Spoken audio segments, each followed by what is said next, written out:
seorang gadis kecil Rea yang masih duduk di bangku taman kanak-kanak. Rea, anak pendiam yang sulit berinteraksi, mengekspresikan diri, dan sulit bersosialisasi, terutama dengan orang baru. Kebetulan, Rea adalah anak kedua dari 2 bersaudara. Meski begitu, Rea jarang diperhatikan orang tuanya. Orang tuanya lebih memperhatikan saudaranya, seorang kakak perempuan yang sering sakit-sakitan, membuat orang tua Rea lebih memperhatikannya. Sepanjang pembelajaran, Rea sendirian. Ia tidak berani untuk mengajak temannya mengobrol atau bermain dengan mereka. Hingga kala suatu hari seorang anak yang seumuran dengannya mendekati dan mengulurkan tangan padanya. Anak itu bernama Alena. "Hai, aku Alena. Panggil saja Al. Mau bermain bersama?" tanya Alena. "Kalau boleh, tidak masalah. Ayo bermain," jawab Rea lirih menerima uluran tangannya. Kedua anak itu pun bermain bersama. Seiring dengan berjalannya waktu, hubungan mereka semakin erat. Awal pertemanan itu sangat tulus. Banyak hal yang mereka lewati bersama di taman kanak-kanak, membuat Rea merasa pertemanannya dengan Alena adalah hal yang istimewa.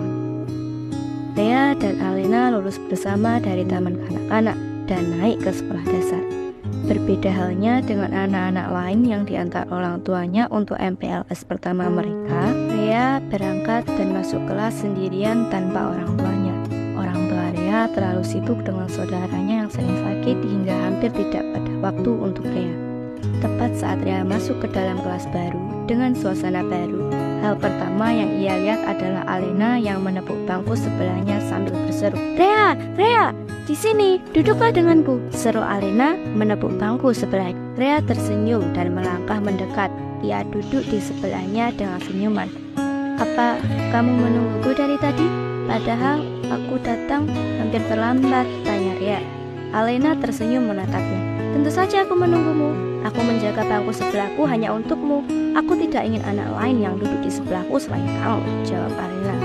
Rea tersenyum kecil mendengar jawaban itu. Perasaan akan hubungan pertemanannya dengan Alena terasa sangat istimewa. Kepercayaan Rea pada Alena selalu tumbuh.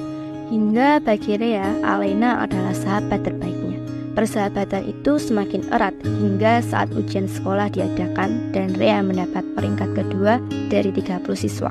Sementara Alena mendapat peringkat ke-8. "Al, aku dapat peringkat kedua. Kamu dapat berapa?" tanya Rea. Itu bagus. Selamat Rea. Aku dapat peringkat ke-8, jawab Alena.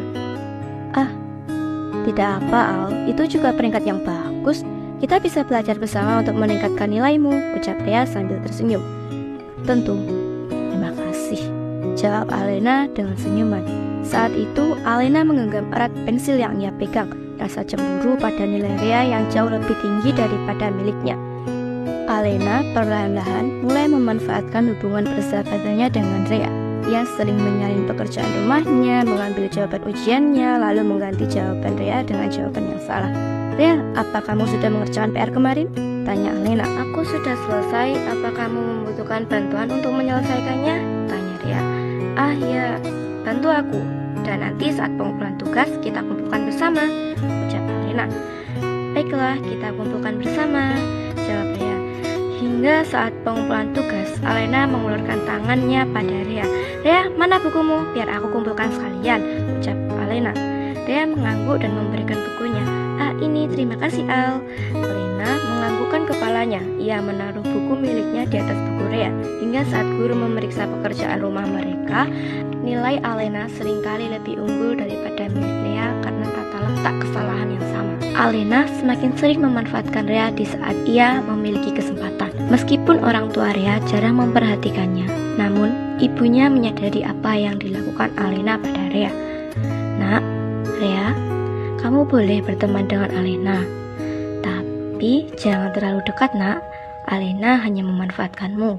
Ia datang padamu jika membutuhkan sesuatu dan pergi jika ia tidak membutuhkanmu," ujar sang ibu kepada Rea. Rea hanya termenung menganggukkan kepalanya sebelum bicara lirih. "Baik, Bu," jawab Rea. Alena dan Rea seringkali kelompok bersama. Jika mendapatkan tugas kelompok, Alena membuat Rea selalu mengerjakan sebagian besar tugas, membuat Rea kewalahan hingga lalai dengan pembelajarannya. Namun, Rea tetap bersahabat dengannya. Baginya, hubungannya dengan Alena sangat istimewa, hingga Rea mulai menceritakan rahasia miliknya. "Al, kamu tahu tidak, aku pernah mengambil uang dari dompet ibu tanpa bilang," ucap Rea.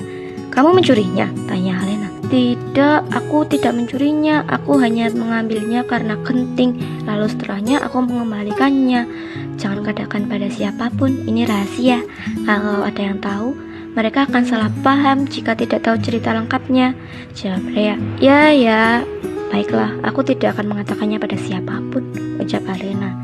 Rea tersenyum kecil, namun keesokan harinya ketika Rea sedang duduk di bangkunya sambil mengerjakan tugas, ia tidak sengaja mendengar percakapan teman-temannya yang berada di belakangnya. "Hei, aku dengar Rea pernah mencuri uang ibunya. Lebih baik kita tidak berteman dengannya, atau uang kita bisa ikut diambil nanti," ucap beberapa teman sekelasnya dengan lirih. Rea yang mendengar itu terkejut. Meskipun suara itu lirih, Rea memiliki pendengaran yang tajam. "Apa? Pencuri? Dari mana mereka tahu? Bukannya yang tahu hanya..." pikir Rea menoleh ke arah Alena. "Apa? Ada apa?" tanya Alena ketika melihat Rea menatapnya. Tidak ada," gumam Rea kembali mengerjakan tugasnya. "Mungkin Al hanya melupakan janjinya." "Apa dia hanya mengingat setengah cerita?" Mungkin saja. Al terkadang bisa jadi pelupa," pikir Rea berdebat dalam pikirannya. Hal tersebut sering terulang, membuat Rea kesulitan dengan segala tugas hingga Rea kewalahan melalaikan pembelajarannya. Hal tersebut terus berlangsung beberapa tahun. Peringkat Alena semakin naik hingga melampaui Rea. "Al, berapa peringkatmu?" "Aku dapat peringkat ketiga," ucap Rea. Aku dapat peringkat kedua," jawab Alena. "Ah, begitu. Itu bagus." Setelah peringkat Alena melampaui milik Rea, perlahan persahabatan mereka merenggang. Mereka jarang bicara atau bermain bersama. Namun Alena masih memanfaatkannya. Akhirnya mereka lulus dari sekolah dasar dan menerima ijazah. Saat itulah kekecewaan Rea datang. "Al, aku dapat rata-rata 87. Kalau kamu?"